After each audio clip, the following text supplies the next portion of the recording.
Bienvenue dans l'émission Saveurs divines. Cette bonne nouvelle du royaume sera prêchée dans le monde entier pour servir de témoignage à toutes les nations. Alors viendra la fin. Ce pain céleste vous est présenté par Immaculée Niraneza.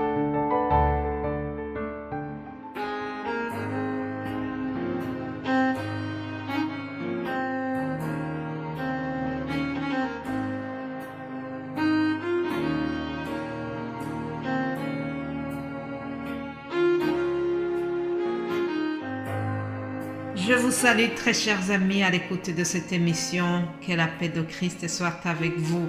C'est toujours la joie de pouvoir se lever le matin en étant en bonne santé. Je remercie le Seigneur pour cela. Hier, je vous ai promis que nous allons voir la signification des symboles que Jésus a utilisés dans l'institution de la scène. Que signifie l'expression « Ceci est mon corps, ceci est mon sang ». Bien-aimés en Christ, pour bien comprendre ces termes, nous devons d'abord comprendre la Pâque juive. La Pâque juive est une préfiguration de la Pâque chrétienne. La Pâque juive, vous savez qu'elle rappelle la sortie de l'Égypte lorsque le peuple d'Israël était retenu en Égypte comme esclaves. Dieu a envoyé Moïse qui les a libérés, et pour commémorer cet événement, il devait le commémorer avec la Pâque juive. Alors, lors de cette fête de Pâques juive, que se passait-il? Le président du repas, on va dire l'officiant, celui qui officiait le repas de fête, il prenait 3 galettes de pain azime. Le pain azime, c'est le pain qui est fait sans levure. Alors, les 3 pains symbolisaient le corps des prêtres, les Lévites et le peuple d'Israël lui-même. Ça fait 3 catégories. Mais lors de la Pâque, lorsque Jésus est avec ses disciples et qu'ils sont en train de manger la dernière Pâque, qu'est-ce que Jésus a fait? Il a pris le pain. Il n'a pas pris 3 pains. Pourquoi? Pourquoi est-ce que Jésus a utilisé un seul pain? Il voulait montrer l'unité des Juifs. Il voulait retirer la distinction des 3 classes sociales. En quelque sorte, Jésus est en train de leur dire, avec la nouvelle alliance, nous n'avons plus besoin d'avoir les 3 pains, mais mon corps symbolise l'unité, l'égalité spirituelle. Nous n'avons plus besoin des prêtres, mais chaque personne est prêtre lui-même. C'est un peu difficile cette notion, mais au fur et à mesure, vous allez comprendre. Lorsque Jésus dit « Ceci est mon corps », en montrant justement ce pain, il ne veut pas dire que le pain contient son corps physique. Non, c'est vraiment un symbole. C'est une image, chers amis. Je sais qu'il y a beaucoup de discussions théologiques autour de cela, mais nous devons considérer que Jésus a toujours utilisé des symboles. Lorsque Jésus dit dans l'Évangile selon Jean, chapitre 19, et que Jésus dit « Je suis la porte », cela ne dit pas que Jésus devient un morceau de bois et qu'il est vraiment cette porte dans le sens physique même du terme. Lorsque Jésus dit « Je suis le cep et vous êtes les sarments », cela ne signifie pas que Jésus est devenu les branches d'un arbre. Ce sont tous des symboles. De la même manière, lorsqu'il dit « ceci est mon sang, ceci est mon corps », ce sont des symboles. Ça ne veut pas dire que les éléments se sont transformés réellement en son corps. Ça, c'est ma croyance. Je vous partage ma foi. Autre chose que nous devons savoir, c'est que dans le rituel du repas de la Pâque juive, l'officiant du repas élevait successivement 4 coupes de vin. Chacune de ces coupes avait une signification propre.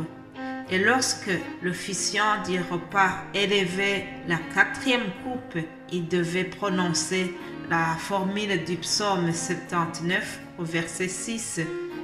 Le psaume dit « Répands ta fureur sur les nations qui ne te connaissent pas et sur les royaumes qui n'invoquent pas ton nom. » Vous voyez que ça, c'est une formule de malédiction.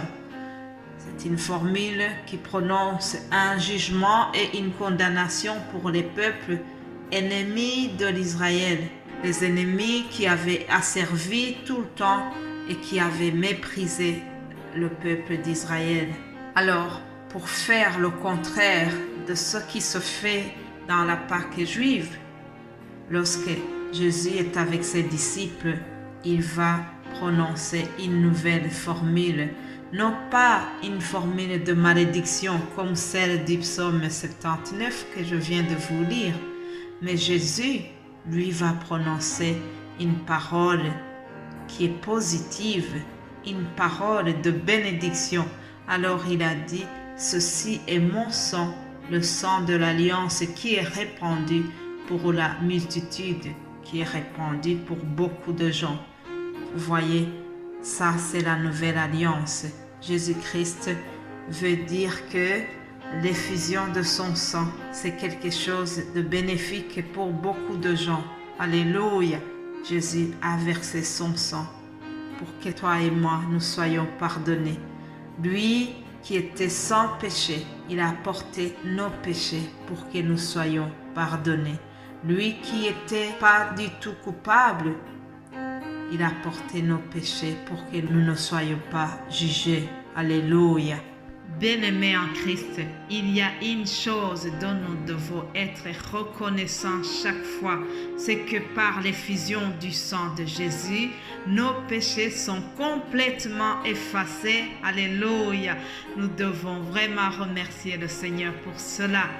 Mais attention, chers amis, nous devons faire la démarche nous-mêmes pour être pardonnés. Nous devons faire la démarche d'aller demander ce pardon.